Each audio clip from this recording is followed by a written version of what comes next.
Hope is the way of life. नमस्कार मित्रों, मैं हूं पंकज गुप्ता और आप सुन रहे हैं मोटिवर्स।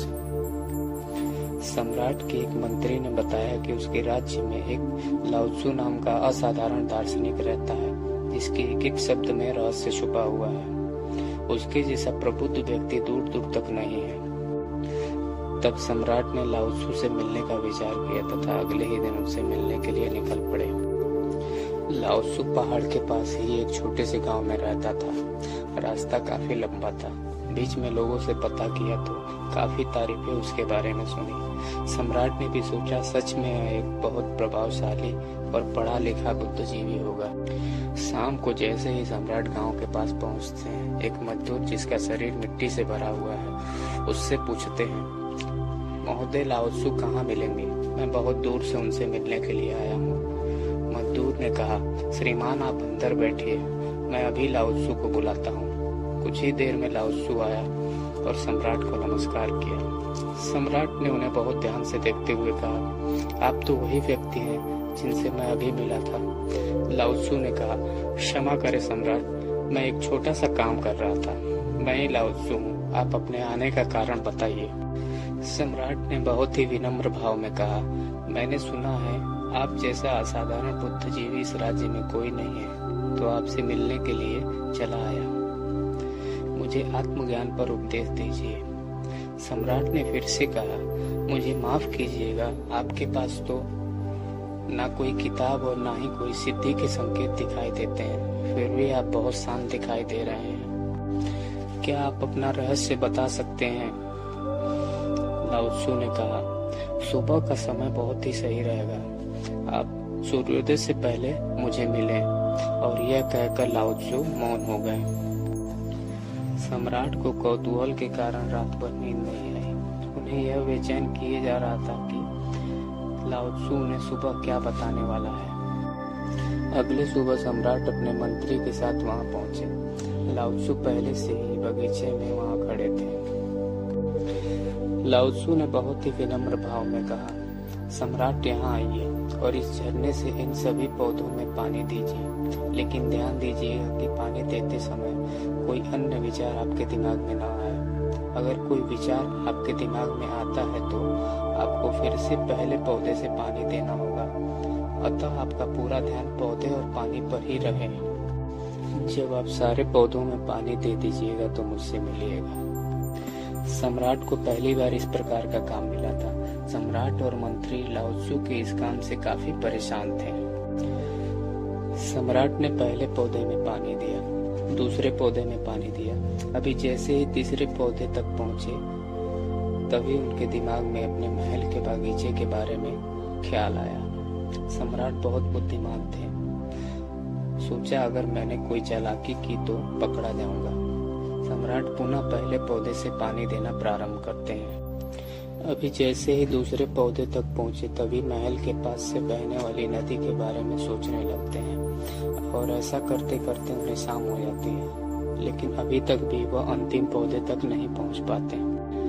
जब सम्राट थक कर बैठ गए तो लाओत्सु ने कहा, सम्राट मैं आपकी ईमानदारी से काफी खुश हूँ, इसलिए सुनो, जब मन खाली होता है तो उसमें मन का असली शांत स्वरूप प्रकट होता है। तब हर साधारण काम भी तुम्हें असीम ज्ञान और मन को शांति देता है। सम्राट ने कहा, लेकिन यह संभव कैसे है? जब हम कोई काम कर रहे होते हैं तो उससे संबंधित कई अन्य विचार हमारे मन में चलते रहते हैं। लाओत्सु कहते हैं, सम्राट आप पौधों में पानी नहीं दे रहे थे, आप अपना काम जल्द से जल्द समाप्त करने का प्रयास कर रहे थे। आपको काम को समाप्त करने की जल्दी थी जिससे आप मुझसे बात कर सकें, इसलिए यह काम आपको बोझ लग रहा था जिससे आप इस पल में नहीं रुक पाए। अगर आप इस पल की कीमत समझकर केवल पौधे और पानी पर ध्यान देते तो आपके दिमाग में कोई अन्य विचार नहीं आते। सम्राट ने कहा, यह सब तो मैं समझ रहा हूँ, लेकिन इस पल में रहना बहुत कठिन है।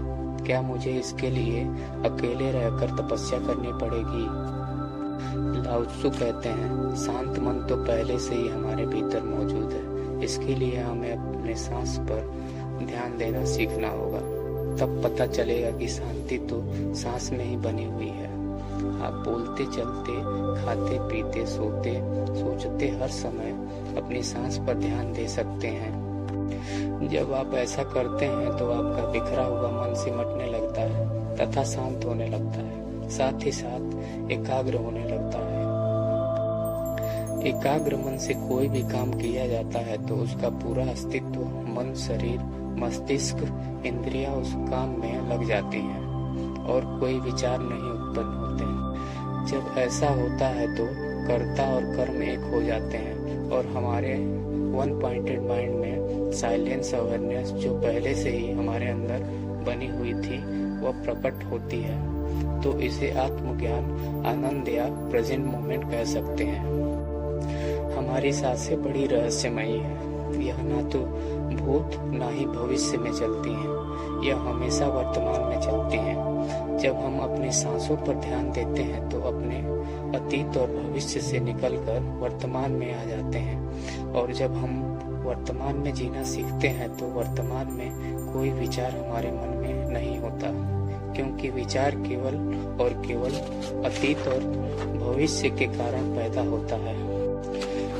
लाओ त्सु कुछ देर बाद फिर से कहते हैं, जब मन मुश्किलों का विरोध नहीं करता और सचेत रहता है तो हर परिस्थिति को पार कर सकता है।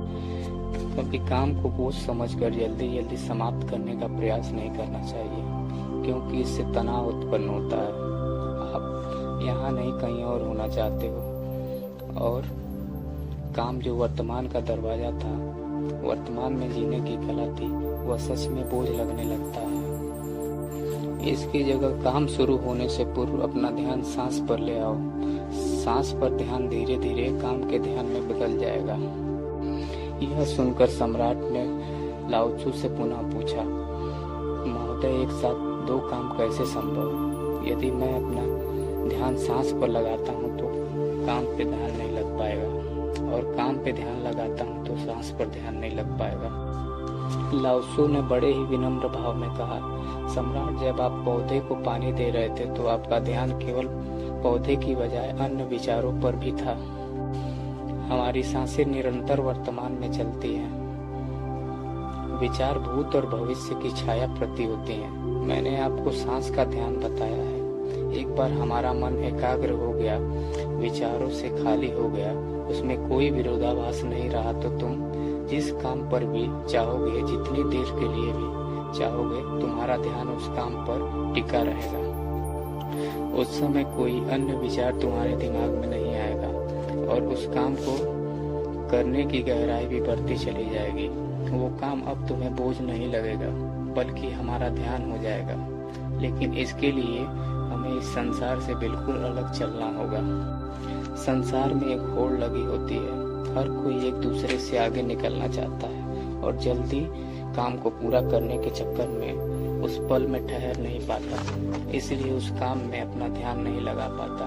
तुम हर पल में ठहरना सीखो, रुक जाओ, थम जाओ और धीरे धीरे सचेत अवस्था के साथ अपने पूरे होशो हवास में अपने सांस पर ध्यान लगाते हुए अपने काम को करते जाओ और धीरे धीरे तुम पाओगे कि तुम्हारा मन विचारों से खाली हो चुका है।